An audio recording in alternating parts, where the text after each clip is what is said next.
안녕하세요. 유한타증권에서 건설 건자재 섹터를 담당하고 있는 김기룡이라고 합니다. 오늘 말씀드릴 자료는 2분기 프리뷰 건설 업종에 대한 설명드리도록 하겠습니다. 네, 우선 테이블 보시는 것처럼 전반적으로 지금 2분기 주요 건설 업종 실적에 대한 숫자들을 좀 넣어놨습니다. 그래서 일단은 유한타증권에서 커버하고 있는 5개 합산 실적을 기준으로 보면 이제 매출액은 전년 동기 대비 13% 증가할 걸로 추정을 하고 있고, 아마 영업이익은 이제 전년 동기 대비 소폭 하락할 것으로 예상을 하고 있습니다. 그래서 2분기 실적의 특이사항이라고 하면 이미 1분기에도 실질적인 실적 영향을 미쳤었던 철근, 시멘트, 레미콘 같은 이제 기본적인 원자재 가격 상승에 기인한 주택 건축 부문에 대한 원가율 상승 우려, 그리고 6월 중에 발생했었던 화물 연대 파업에 대한 여파가 업체별로는 다소 상이한 영향을 미칠 걸로 좀 파악은 되고 있긴 하지만 전반적으로는 일부분은 좀 부정적인 영향으로 작용하지 않을까 이렇게 좀 추정을 하고 있습니다. 네, 이번 2분기 실적 같은 경우는 이제 지난 1분기에는 다행스럽게도 해외 쪽 관련된 추가 원가 이슈가 특별히 좀 부각은 되지 않았었습니다. 다만 이제 이번 2분기 같은 경우에는 일부 해외 프로젝트 중에서 실질적으로 이제 준공 정산에 들어가는 현장에서 일부 추가 원가에 대한 이슈가 좀 나오지 않을까에 대한 그런 우려가 좀 상존하고 있는 상황이고요. 그래서 하단에 보시는 것처럼 지금 2013년도부터 해외 쪽 관련된 추가 원가 이슈가 좀 본격화됐었고, 이 부분이 2018년도에는 이제 굉장히 좀 안정화되는 모습이 나왔다가 2020년도에는 다시 이렇게 알고 계신 코로나 관련된 그런 영향들 때문에 해외 쪽에서 공기 지연이나 기타 다른 사유 등으로 좀 추가 원가 이슈가 좀 불거지긴 했었습니다. 다만 이제 작년도에는 또 오히려 2020년도 대비는 소폭 좀 개선되는 모습을 그렸었고요. 그래서 2022년도 1분기에는 다행스럽게도 큰 이슈가 없었고, 이번 2분기에는 일부 프로젝트에 대한 우려가 있다라는 말씀을 드렸지만 전반적으로는 해외 쪽 추가 원가에 대한 이슈는 다시 전년 대비 연간으로는 조금 안정화되는 모습이 나오지 않을까 이렇게 좀 추정을 하고 있기 때문에 결과론적으로 이런 2분기 때 좀 불거질 수 있는 그런 해외 쪽 관련된 추가 원가 이슈가 다시 과거처럼 이제 구조적, 추세적으로 다시 확대되는 거 아니냐에 대한 상황은 가능성은 좀 낮을 것으로 이렇게 좀 추정을 하고 있습니다. 네, 그래서 3페이지를 보시면 이 주요 건설사들이 지금 현재 진행 중에 있는 그런 프로젝트들, 진행을 하고 있거나 혹은 거의 다 이제 마무리가 돼가는 그런 현장들에 대한 주요 현장명과 그 다음에 해당 현장명에 해당하는 미청구 공사나 이제 공사 미수금 같은 이런 계정에 대한 부분들을 좀 조사를 해서 실질적으로 보시는 테이블에다가 좀 집어넣었습니다. 그래서 아무래도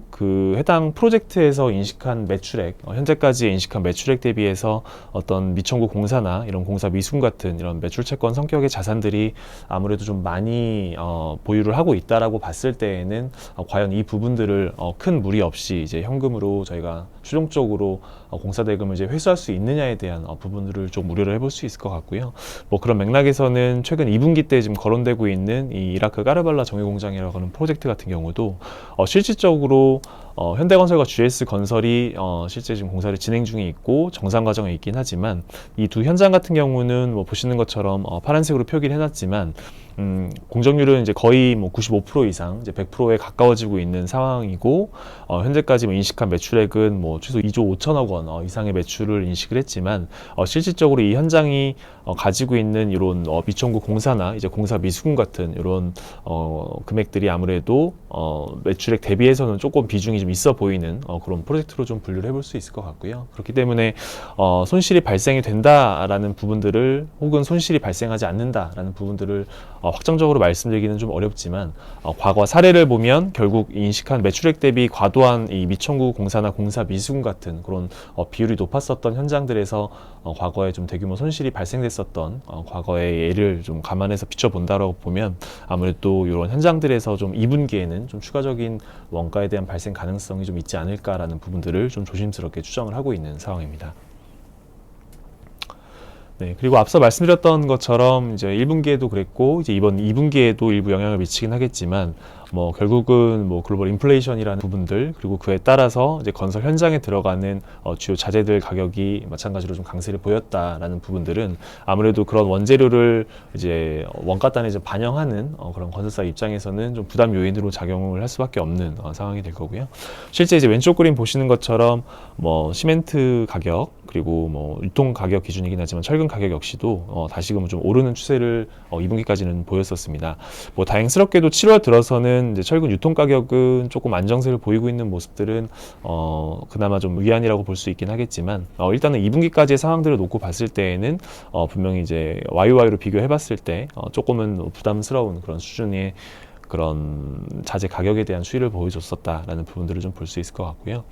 그리고 뭐 그 외에도 뭐 레미콘 가격도 13% 인상이 됐던 부분들, 그리고 이제 최근에 레미콘 운송 쪽에서도 결국 이제 2년간 24.5%라는 단계별 그 운송료 인상에 대한 부분들을 합의를 했기 때문에 뭐 전반적인 그 원가 부담에 대한 요인들을 좀 볼 수 있을 것 같습니다. 그래서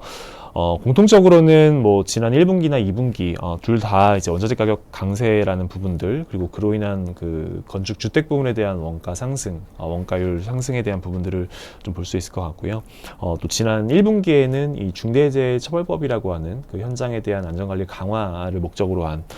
그리고 이제 중대재해를 좀 막겠다라는 그런 법안이 실질적으로 1년간의 유예기간을 거쳐서 시행이 됐었고, 그래서 1분기에는 지금 그 처벌법 관련된 그런 영향이 좀 미쳤다라고 하면 이제 2분기에는 6월에 발생했었던 그 화물연대 파업에 대한 추가적인 부분적일 수도 있겠지만 그러한 비용에 대한 이슈, 그리고 그런 부분들이 조금은 부정적인 요인으로 작용하지 않을까 이렇게 좀 추정을 해보고 있는 상황입니다. 다만 이제 뭐 상반기 대비 이번 하반기에 대한 전망을 어떻게 해봐야 되냐라고 봤을 때에는 그래도 조금은 안정화되는 모습들이 나오지 않을까 이렇게 좀 전망을 하고 있습니다. 뭐 아까 뭐 7월 들어서는 이제 철근 유통 가격이 조금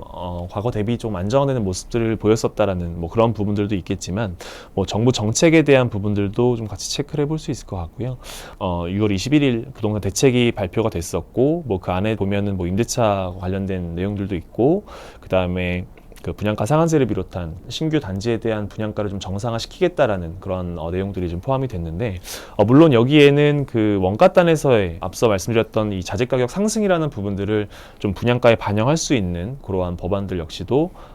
내용이 좀 포함이 되어 있었습니다. 그래서 뭐 분양가 상한제 같은 경우에도 뭐그 내용들을 보면 이제 기존에 반영하지 않았었던 그런 비용들을 이제 분양가에 좀 적용할 수 있는 그런 부분들도 있었고요. 그리고 여기 두 번째 보시는 것처럼 이제 분양가 상한제에 들어가는 뭐 택지비, 뭐 건축비, 뭐 가산 비용, 뭐 이런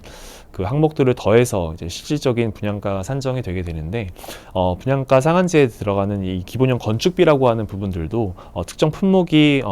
특정 수준 이상의 가격이 올라가게 되면 이제 매년 이제 3월과 9월 발표를 하긴 하지만 정기적인 발표 이외에도 좀 비정기적으로도 그런 부분들을 좀 반영을 해서 기본형 건축비를 좀 발표할 수 있는 그런 사항들에 대한 계획을 밝혔고요. 그 외에도 지금 주택도시보증공사라고 하는 허그라고 하는 곳에서도 결국은 이 분양보증 심사를 하면서 이제 분양가를 산정하는 데 있어서도 최근에 올라가고 있는 이런 자재 가격 급등에 대한 부분들을 좀 일부 분양가에 좀 반영할 수 있는 이런 자재비 가산제도라는 부분들에 대한 도입 계획도 밝혔습니다. 그래서 뭐 2분기까지의 실적은 뭐 기대감은 크지 않다라는 부분들은 좀 불가피해 보이긴 하지만 앞서 보셨던 어떤 특정 원자재 가격에 대한 좀 내림세에 대한 부분들이나 혹은 이 정부에 대한 정책들, 그래서 결국은 이제 원가에 대한 부담을 지난 1분기, 그다음에 2분기까지 조금 건설사들이 그러한 부담을 좀 짊어졌다라고 하면 뭐 하반기에는 그런 원가를 조금 분양가나 기타 부분으로 조금 상쇄할 수 있는 그런 숨통이 좀 트이는 그런 상황들이 되지 않을까 이렇게 좀 추정을 하고 있습니다.